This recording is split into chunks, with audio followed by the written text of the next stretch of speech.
Oke teman-teman, kita berjumpa lagi.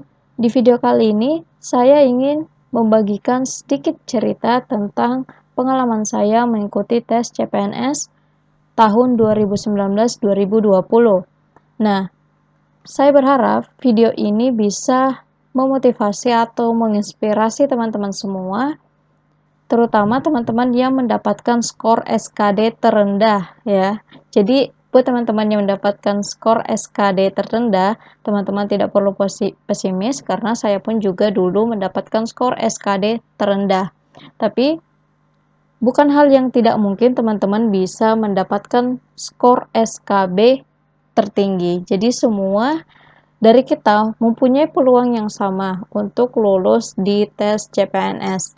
Nah, buat teman-teman yang pernah menonton video saya sebelumnya pernah mengatakan bahwa untuk bobot persentase dari skor SKD ya, skor SKD itu 40% dan skor SKB itu 60%. Jadi bobot SKB ini jauh lebih besar daripada SKD. Jadi buat teman-teman yang sudah lulus perankingan, teman-teman harus berusaha di tes SKB supaya teman-teman bisa masuk di dalam ranking untuk masuk ke dalam jumlah formasi yang dibutuhkan oleh instansi di mana teman-teman semua mendaftar. Oke. Jadi ini pengalaman saya mengikuti tes CPNS tahun 2019-2020. Nah, ini adalah pengumuman SKD untuk CPNS tahun 2019. Nah, jadi saya mendaftar waktu itu formasi analis kepegawaian ahli pertama, teman-teman. Kalau sekarang namanya itu analis SDM aparatur. Jadi analis SDM aparatur itu adalah peraturan baru, teman-teman. Dulu nama jabatannya itu ahli pertama analis kepegawaian. Nah, kalau Pranata SDM aparatur dulu namanya itu analis kepegawaian keterampilan. Jadi keterampilan itu kan macam-macam jenjangnya.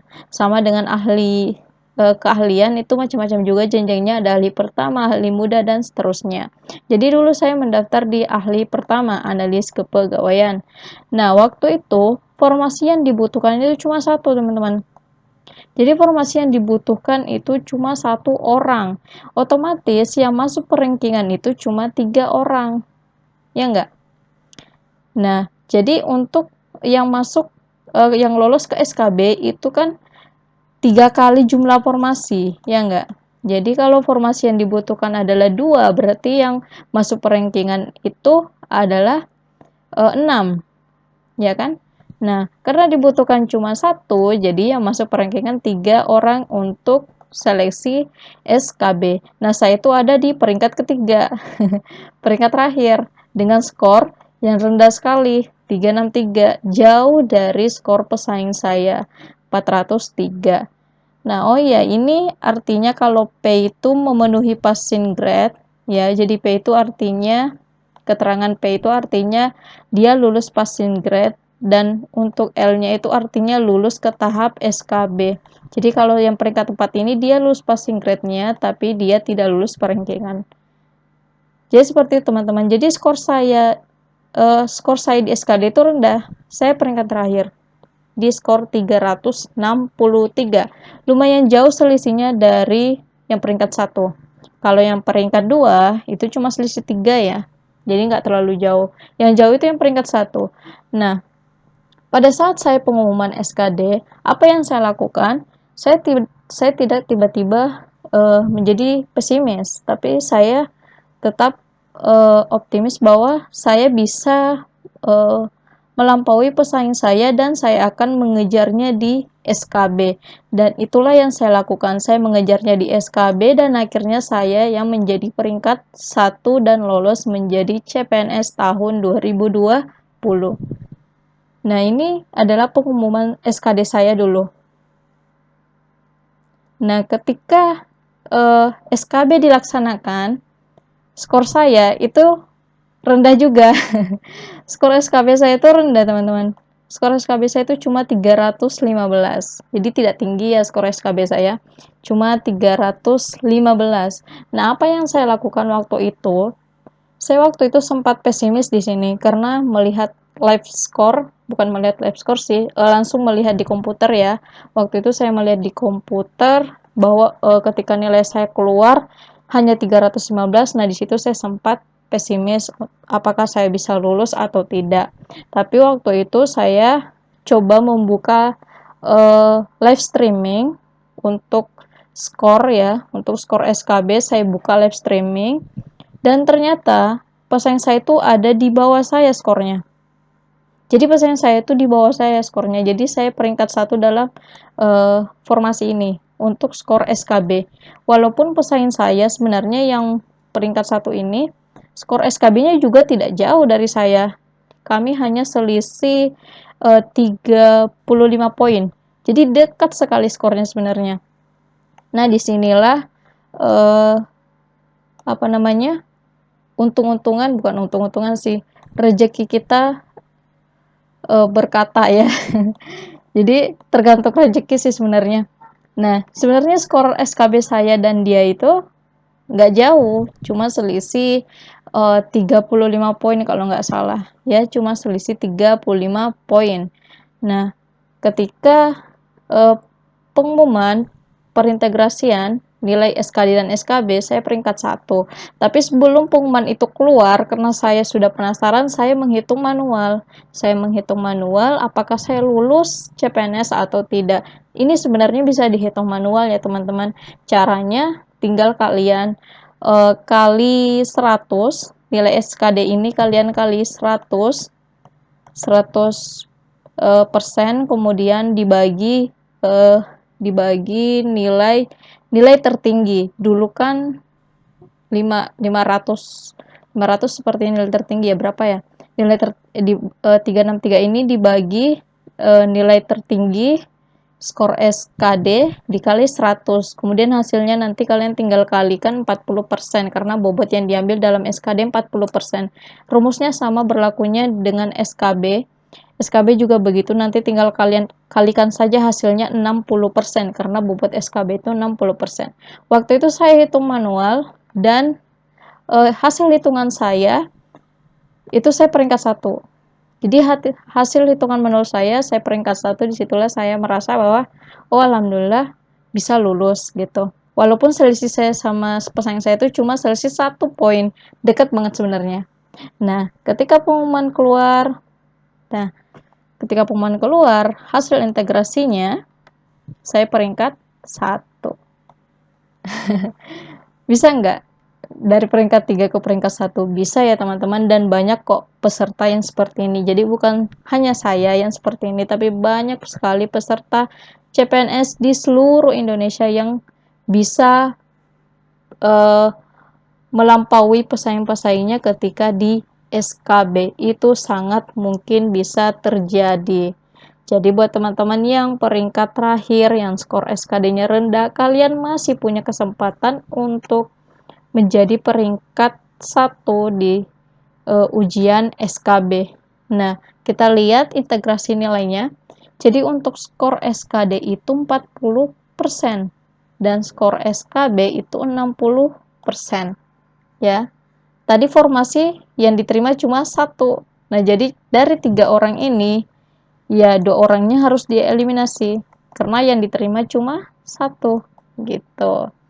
Nah, dari integrasi nilai setelah diintegrasikan, nah teman-teman bisa lihat di sini saya kalah jauh ya di skor SKD, tapi saya menang di SKB. Saya menang di SKB karena saya memang ngejar di SKB teman-teman. Saya ngejar di SKB dan setelah diintegrasikan, nah kemudian nilai ini dan ini ditambah, hasilnya ini. Jadi ketika sudah dipersentasekan, nilai SKD dan SKB kita ditambah dan keluarlah nilai akhir. Nilai akhirnya seperti ini. Nah, saya 66,8, pesaing saya 65,84. Sama ya, angka terakhirnya di ininya doang yang beda nih. Ini. Selisih 1 poin. Selisih 1 poin, teman-teman. Ya. Jadi situlah takdir kita mengatakan bahwa kalau memang kita sudah ditakdirkan, sudah rezeki kita jadi PNS ya sudah, ya enggak. Nah, jadi setelah diintegrasikan ternyata saya peringkat 1. Makanya saya di sini lulus. Sedangkan pesaing saya dia lulus passing grade, tapi tidak lulus menjadi CPNS. Nah, saya melihatkan ini kepada teman-teman bukan untuk tidak bermaksud apa-apa ya, cuma ingin memotivasi dan menginspirasi teman-teman lah. Semoga teman-teman tidak patah semangat ketika melihat skor SKD-nya teman-teman masuk di peringkat terakhir. Buat saya pribadi teman-teman, ketika pengumuman SKD keluar, saya hanya berprinsip bahwa tidak apa-apa saya peringkat terakhir, yang penting saya masuk peringkingan dulu. Saya akan ngejar di SKB dan ternyata saya bisa. Dan saya yakin teman-teman juga bisa. Tinggal teman-teman banyak belajar, banyak berdoa, semoga ini menjadi rezeki kalian menjadi CPNS tahun ini. Nah, apa yang saya lakukan? Ini juga banyak yang bertanya, gimana sih cara saya belajar? Sebenarnya saya belajar juga sama caranya dengan teman-teman yang lain. Yang saya rasa banyak juga ya yang membagikan tips and triknya di YouTube ya. Nah, kalau saya pribadi, yang saya lakukan pertama kali adalah membuat list, teman-teman. Jadi, semua list peraturan terkait kepegawaian itu saya susun di buku, saya tulis semuanya, saya nggak tahu ya itu peraturan apa, pokoknya saya tulis saja lah. Pokoknya saya tulis semua peraturan terkait kepegawaian. Dari mana saya mendapatkan peraturan itu? Dari JDIH. Dari JDIH. JDIH apa? Dari JDIH-nya Mempan. Jadi dari JDIH-nya Mempan, dari JDIH-nya BKN, dari JDIH-nya Sekretariat Presiden. Pokoknya macam-macam lah sumber saya di Google tuh. Dari JDIH-nya BPK, pokoknya macam-macam. Saya pun dulu itu untuk cari peraturan, saya itu tinggal ketik aja kepegawaian. Nah, keluar kan banyak peraturan tuh. Nah, ketika saya ketik kepegawaian dan keluar banyak peraturan, ya saya tinggal list aja. Saya buat listnya, saya nggak peduli itu peraturan apa, pokoknya saya list aja semua. Kemudian setelah saya buat list, saya membuat kotak. Bukan kotak sih ya, saya membuat list baru. List baru tentang peraturan penting yang berkaitan dengan analis kepegawaian, terutama tentang keahlian. Jadi saya membuat list baru yang menurut saya peraturan yang sangat penting, yang membahas memang khusus analis kepegawaian. Kan ada ya peraturan yang bahas khusus analis kepegawaian. Peraturan apa itu? Contohnya Permenpan nomor 36 tahun 2006. Itu peraturan penting karena membahas tentang jabatan kita sendiri. Nah, itu saya list, kemudian saya cari peraturan penting lain, ternyata ada peraturan tentang analis kepegawaian keahlian. Nah, itu saya juga list, saya buat peraturannya. Kemudian saya cari peraturan lain. Mungkin ada di peraturan BKN dan lain-lain. Itu saya buat list. Nah, kemudian inilah yang saya pelajari terlebih dahulu. Ini yang saya pelajari terlebih dahulu. Setelah saya pelajari ini, kemudian saya pelajari peraturan yang lain. Baru saya masuk ke peraturan yang lain terkait kepegawaian. Nah, selain itu, saya juga banyak melakukan latihan soal. Saya latihan soal di banyak tempat. Saya latihan soal dari Telegram, saya latihan soal dari Google, macam-macam lah sumber saya. Dulu saya memang banyak browsing ya, saya selalu browsing kemana-mana. Saya gabung di banyak grup, dan kalau di grup itu kan biasanya ada anggota yang share soal atau materi macam-macam lah. Itu saya download semua itu file-file di Telegram itu. Saya download semuanya, saya nggak peduli itu file apa, pokoknya saya download aja. Saya download, saya lihat itu file apa. Kalau menurut saya itu penting, saya simpan dan saya baca. Itu yang saya lakukan. Kemudian saya juga membuat rangkuman, teman-teman. Jadi saya punya rangkuman, contohnya tapi yang saya rangkum itu saya tidak merangkum semua ya. Saya hanya merangkum hal-hal yang menurut saya penting. Apa itu hal-hal yang penting? Contohnya pengertian tentang jabatan saya. Pengertiannya analis kepegawaian itu apa? Kemudian pengertiannya tentang analis kepegawaian keahlian itu apa? Kan beda ya. Pengertiannya analis kepegawaian dan analis kepegawaian keahlian itu kan beda pengertiannya. Nah, itu saya tulis. Kemudian jenjang jabatan analis kepegawaian itu apa aja itu saya tulis juga. Jadi dulu saya itu bukan ngeprint ya teman-teman, saya tidak print peraturan karena saya itu tidak terlalu suka baca peraturan seperti itu sih sebenarnya. Saya itu lebih suka latihan soal dan menulis. Jadi saya itu lebih nyantol sih kalau saya menulis dibanding saya ngetik atau ngeprint kemudian saya baca. Saya lebih paham ketika saya tulis gitu. Jadi saya dulu banyak menulis di kertas HVS bolak-balik. Saya itu tulis tangan, bikin rangkuman. Jadi isinya ya itu pengertian-pengertian. Kemudian saya tulis jenjang jabatan, jenjang pangkat.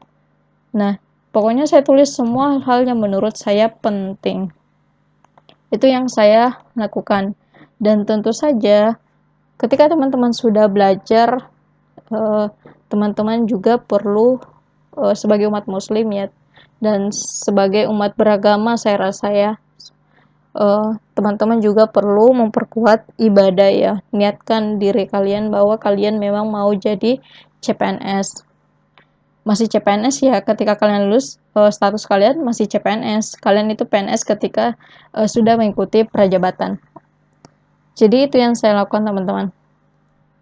Nah, mungkin itu saja yang bisa saya share ke kalian ya. Ini untuk memotivasi teman-teman, terutama teman-teman yang punya peringkat terendah di SKD. Tidak perlu bersedih karena semua dari kita itu punya peluang untuk lulus CPNS, terlepas dari ranking kita, ranking 1, ranking terakhir. Terlepas dari itu semua, kita semua punya peluang yang sama untuk lulus CPNS. Jadi jangan jadikan bahwa skor SKD kalian itu batasan yang menjatuhkan kalian sehingga kalian tidak termotivasi lagi untuk belajar karena merasa sudah tidak ada harapan. Jangan seperti itu ya teman-teman.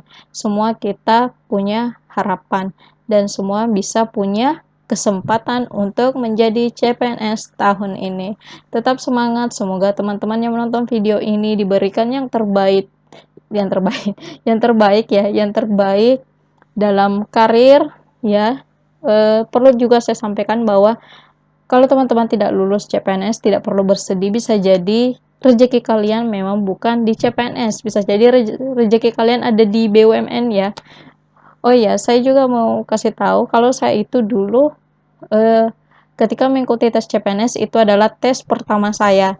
Jadi saya ini lulus dari kuliah, daftar CPNS, langsung lulus. Nah, buat teman-teman yang sama seperti saya yang fresh graduate kemudian daftar CPNS, kalian juga mempunyai peluang yang sama dengan teman-teman yang sudah berpengalaman selama kalian mau berusaha. Oke, sekian dan terima kasih. Semoga video ini bermanfaat. Sampai jumpa di video yang lain.